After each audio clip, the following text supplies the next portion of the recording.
Support WrestleTalk! Give us a subscribe. Rusev debuts on SmackDown Live, John Cena returns, and the Usos completely failing to keep things PG. I'm Ollie Davis and this is the 4th of July 2017 edition of SmackDown Live in about 4 minutes.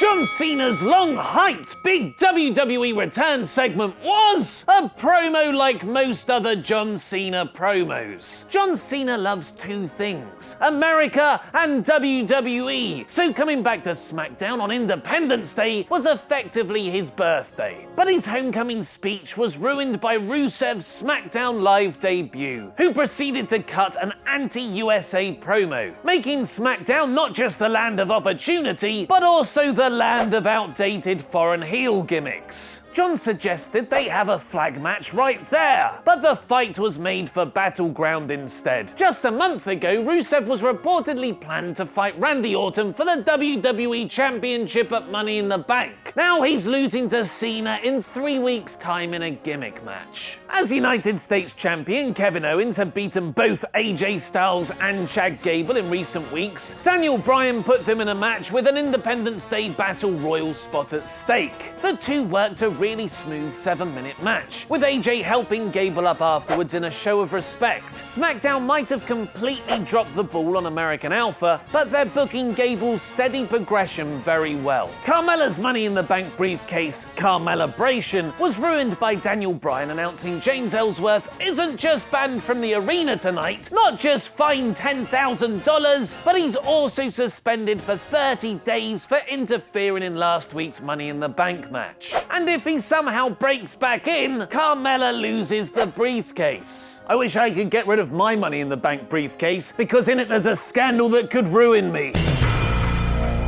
Ellsworth did need some comeuppance, but it's a shame SmackDown is losing his act with Carmella for a month. Hopefully we'll get some Ellsworth skits to fill the interim. This transitioned into Lana's third shot at Naomi's Glow title, which is an actual description of the belt's new fancy lights. Nothing to do with the Gorgeous Ladies of Wrestling Netflix series. Just like the Alicia Fox versus Sasha Banks feud from several months ago, Lana got a rematch because her shoulder was mistakenly up during last week's pin. Not like it mattered, Naomi made Lana tap almost immediately. To everyone's confusion, Tamina came down afterwards and escorted Lana from the ring. Then came one of the best WWE segments in months, perfectly capturing the seemingly improvisational, reality-based lines that are so lacking in today's product. The Usos versus The New Day in a rap battle. The New Day had plenty of zingers, with Xavier Woods claiming the Usos were nothing until Jimmy's wife got them on Total Divas, and calling them Roman Reigns' bag carriers. But the Usos won it in the first round when they referenced Xavier's starring role in the Paige sex tape leak. Let's just keep it PG, you know what's good. Don't get all R-rated like your boy Xavier Woods. Somebody stop the damn match! The crowd erupted, and Kofi's follow-up "The Usos look a bit flabby" line was awkwardly tame. The level of savage had been irreparably raised. Rap artist Judge Worley, who was sporting an excellent retro WCW top, declared New Day as the winners via DQ when the Usos got physical. It was an unfortunately limp ending to a surprisingly heated moment. They should have had a big pull-apart brawl heading into the commercial break, transitioning the storyline from usual New Day comedy shtick to heated blood feud. Aiden English beat Randy Orton. Sure, it was because Randy got himself disqualified, but hey, Aiden's gotta take them where he can. Jinder Mahal and Randy went back and forth on promos afterwards, still failing to get me even slightly interested in their feud.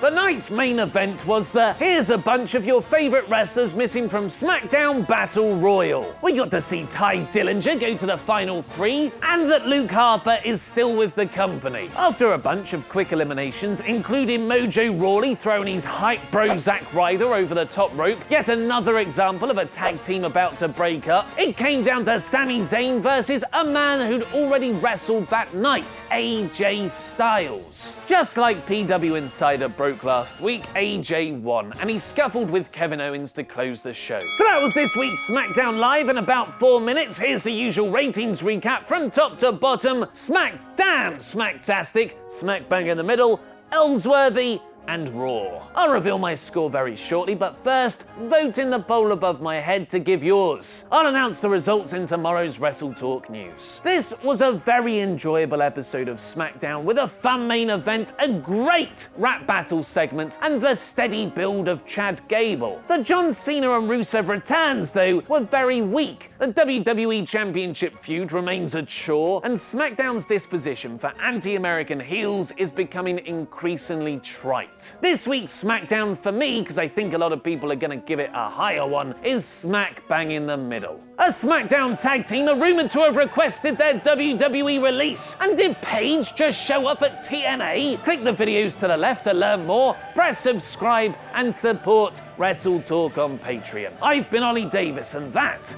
was wrestling.